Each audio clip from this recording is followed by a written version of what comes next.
ভাবি, তুমি সেই সকালবেলা কাপড় কাচতে গেছো আর এখন আসছো? তুমি জানো না আমি খেয়ে অফিস যাব? আমি এই কাপড় কটা মেলে দিয়ে খাবার করে দিচ্ছি। জমিদারের পিঠে খাটে আইস গেছে, ও জানে না খাবার করতে হবে, খেয়ে আবার সেই অফিসে যাবে। হ্যাঁ হ্যাঁ, ওটা তো মেশিন, মেশিনে তো ডিজেল লাগে, আর ওটা তো তাও লাগে না। পুরোনো বা তো উঠলে উঠেছে, কাজ ও করবে না তো ভূতে করবে নাকি? কেন, বাড়িতে আর একটা বউ নেই? কি ছোট বউকে রান্না করতে বলছো তুমি? কেন, ছোট বউ রান্না করলে কি ওর গায়ে ফুসকা পড়ে যাবে নাকি? মা, আজকে আমার ভাবি গেলে বেড়াতে আসবে।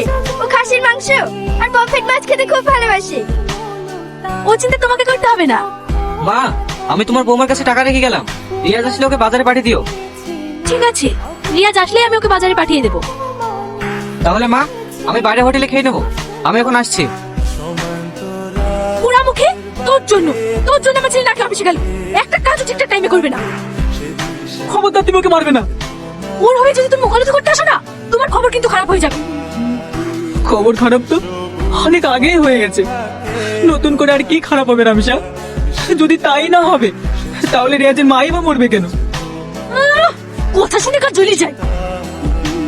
তুমি এগুলো নিয়ে কোথায় যাচ্ছ? রাখো তো, আমার মাকে দুটো দিয়ে আসি। রাখো বলছি। মা তোমাকে এত ভালোবাসে, একটু দিলে কি হবে? মা আমাদের ভালোবাসে না, ভালোবাসে আমাদের টাকা কি? আজকে তোমার ইনকাম বন্ধ হয়ে যায়, মার ভালোবাসা বন্ধ হয়ে যাবে। কিন্তু কোনো কিন্তু নয়, তুমি খেয়ে নাও তো, আগে আপ পরে বাপ।